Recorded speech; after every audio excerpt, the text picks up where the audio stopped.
back to the analysis. So, in the first step, we've been speaking about identifying the passage, how to write the introduction of the essay, and the difference between the general idea that should be put in the introduction of the essay and the general ideas which should be in the text, okay, or which should be about the text. So if you are asked to speak about the general ideas of the text, you should be providing an overview, that is a summary or paraphrasing in your own words, reporting the content of the text, bearing in mind or considering that the reader knows nothing about the text. All right. One tip for you here to speak about the general ideas of the text is to write them in your own words. My point or the goal of any teacher that is reading you is to judge and evaluate your understanding of the content of the text. Okay? So don't be too brief and don't be too long. Do not speak too much and don't mention too many details. Don't be boring. But at the same time, try to provide all the necessary information. Do not skip important information, okay? And very important, you have to paraphrase in your own words. Many times during exams, students provide, just take quotes or citations from the quotations from the text, and they put them back on their exam paper without explaining. But when you're doing that, you are only rewriting the text. You are not explaining the ideas, okay? So it's very important that you explain the ideas. Now, one more thing you should know about the introduction, and which I missed, I didn't mention in my previous video, is the idea of the literary genre. Remember the literary genre? We said there are three main genres: poetry, drama, and prose. And then in prose, there are short stories, legends, myths, letters, reports, pamphlets, and novels. Okay, so if you are speaking of a novel, you have to mention the literary genre here in the introduction, because it's going to make your introduction more attractive and more beautiful. While speaking about the literary genre, if it's a novel, for example, it's not enough to say novel, okay? You also have to mention the movement. For example, when we're speaking of Daniel Defoe's Robinson Crusoe, it's a realist novel. The realism is the literary movement. Novel is the genre. If we're speaking of Frankenstein, it's romantic novel, okay? It's romantic Gothic novel. So Gothic is the type of the novel.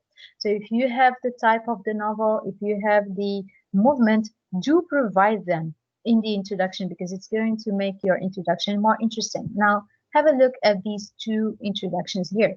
First one, the text is taken from Frankenstein by Mary Shelley, chapter 5. The introduction is very short, incomplete, and not attractive at all, even though it provides the right answers. Now, compare that to the second introduction.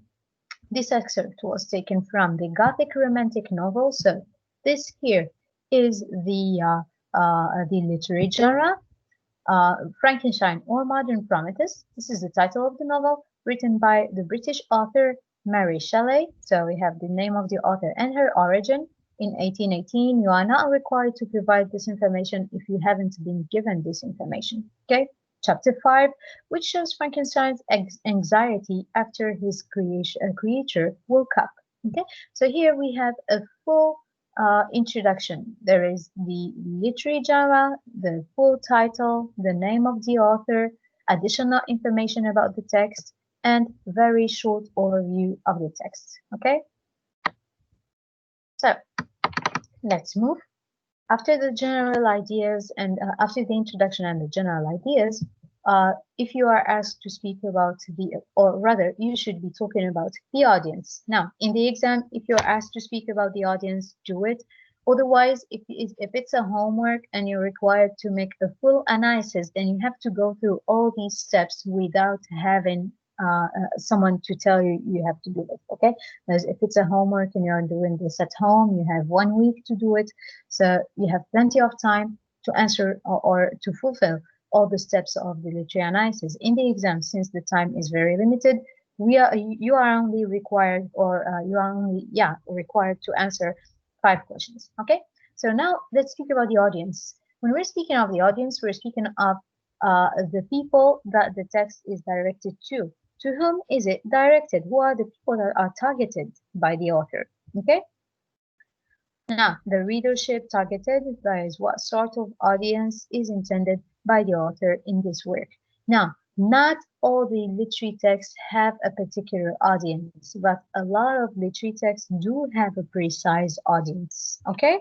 That is, if the text is trying to teach something, so the text or the author should necessarily have a particular audience. The author does have an audience. So who are they? Okay, are they the 18th century society, 18th century British society? Are they the women of the 18th century, women of the 19th century, the politicians of the 19th century? It all depends on the theme and the basic idea or the basis of the text. Okay. Next step, which is the most important, is the theme. Okay, the theme. A theme is defined differently, and whenever we're defining it in a way, it we realize that we could be talking about it differently. Okay, so some people will say it's the message, some people will say it's the moral of the story, some people will say it's the main topic. Actually, it's all that.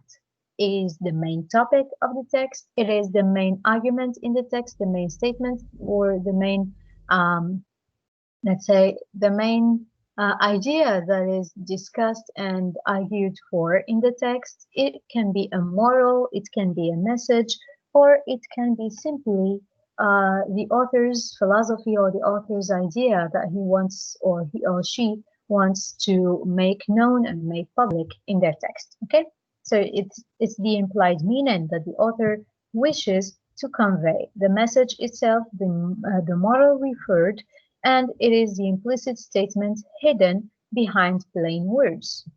Now, how to speak about the theme? While speaking about the theme, you must mention your theme. For example, if the theme is nature, you cannot just say nature and stop there. It's not enough. I mean, is the author saying that nature is a good thing? Nature is a bad thing? Is the author saying that we are doing good things to nature, we are taking care of nature, or is the author saying that we are hurting nature? What is the author saying about nature? Okay, so if you just say nature and stop there, it's not enough. You have to explain what the author actually says about it. Okay, and then you cannot just say there is, for example, nature is depicted as a good thing in the novel and stop. All right, it's still not enough. Why? I want to see the link between your theme and the text that I provided to you.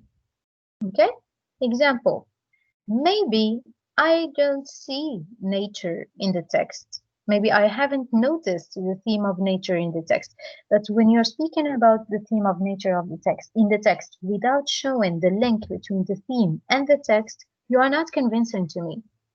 But if you say there is the theme of nature in the text, the author is saying that we human beings are not taking care of nature, and he shows this while showing angry waves and dry trees, dry leaves around him, and human beings dying of hunger because they didn't find anything to eat.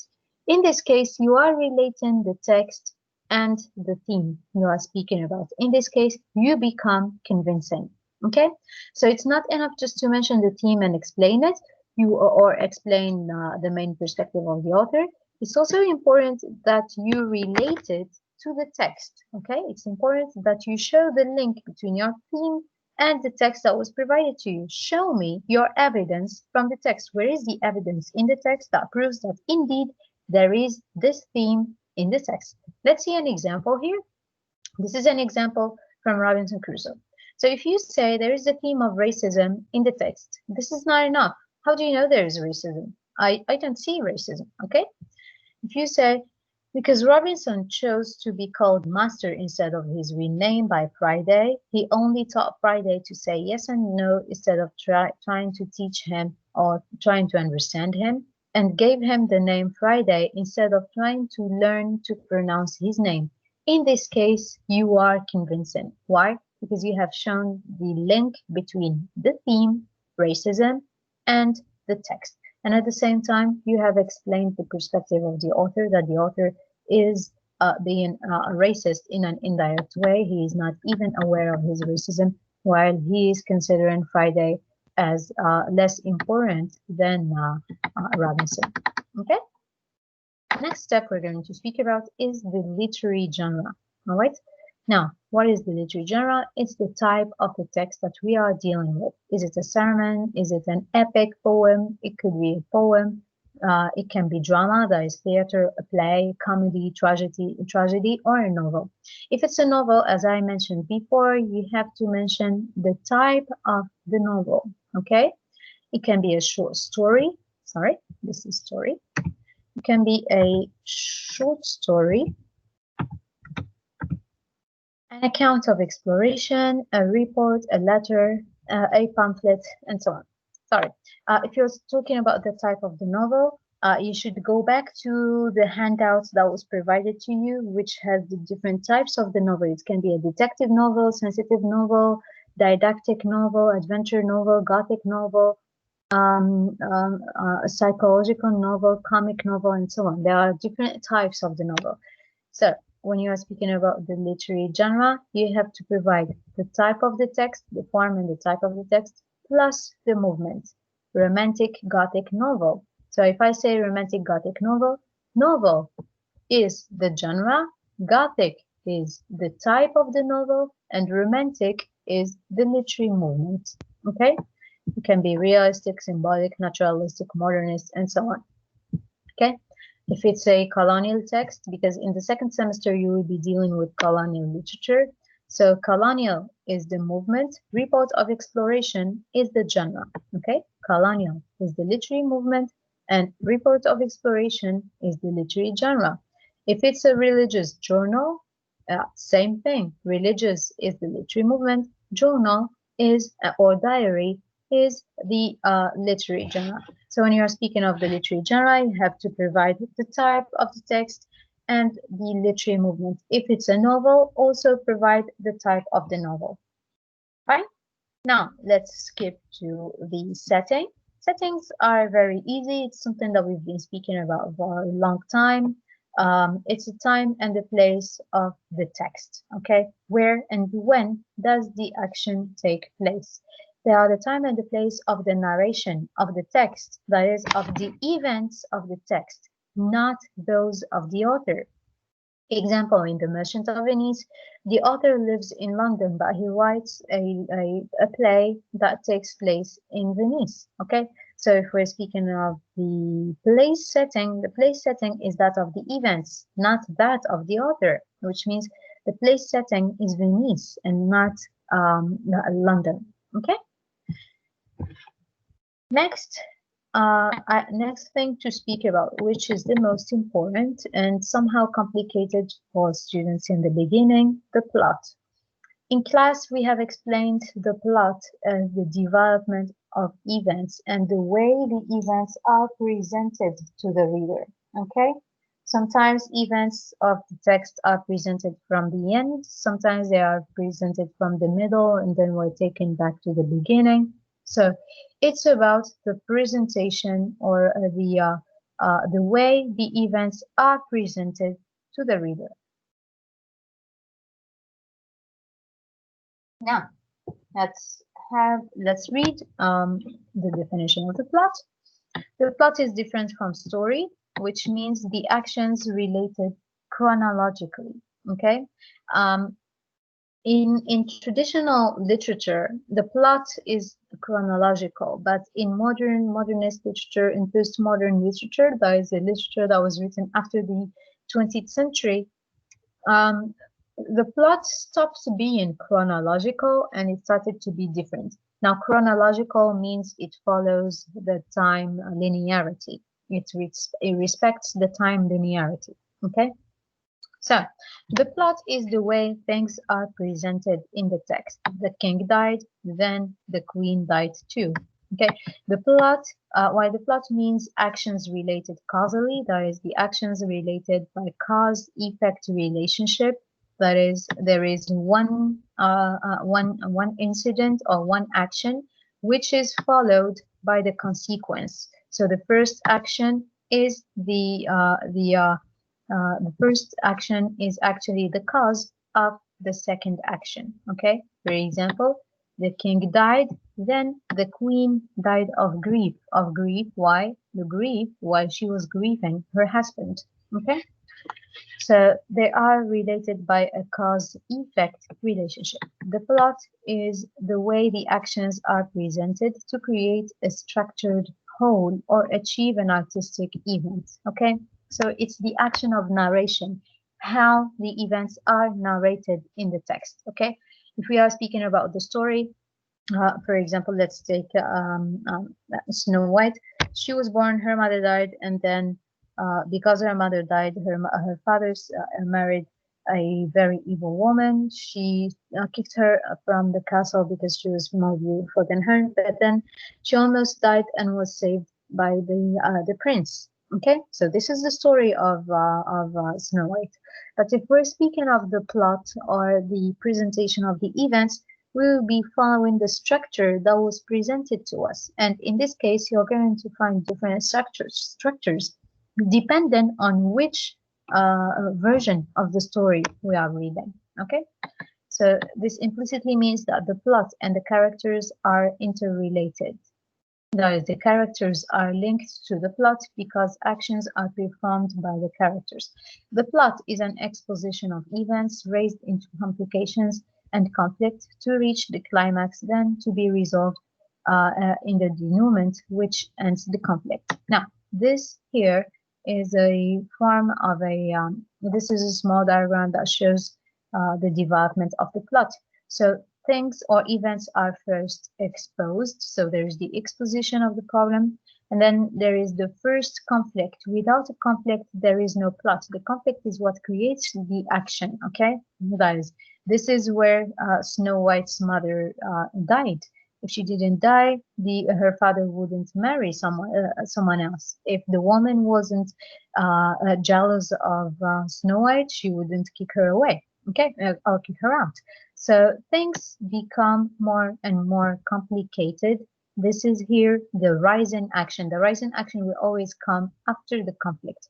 So in the text, while speaking about the plot, you have to show how the things are exposed, and then which event in the text represents the conflict, which event in the text represents the complication and the rise in action, which event in the text represents the climax. The climax is the most important or the most complicated point in the narration. For example, for Snow White, the climax is the moment she almost died because of the poison. Okay, and then things resolve. The following action, when things start to become less dangerous than they were in the climax, until they find a solution and the denouement. The denouement is the end of the conflict. It's the end of the problem.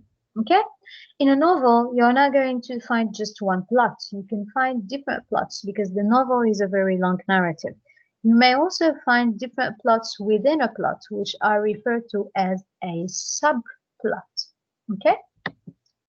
Now, sometimes the story starts with a climax, the exposition of the antecedents, the complication is conveyed by flashbacks, transitions. All right. Sometimes in a text, we're not starting from the exposition. What we have here, this is a very traditional plot.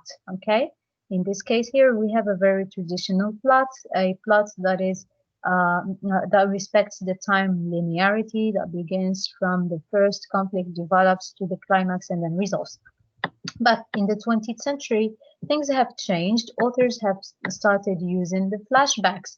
So the plot can begin from the climax instead of the first conflict. Okay? So it could begin from the climax, and using the flashbacks, we will be sent back to the first conflict. Okay? Sometimes there is no denouement. There is an open end. Now, in postmodern literature, that is after the 1950s, authors started writing literature with open end. What is the open ending? The ending is left open to interpretation. Okay, it's not closed, it's not fixed, it's just open to interpretation. Okay.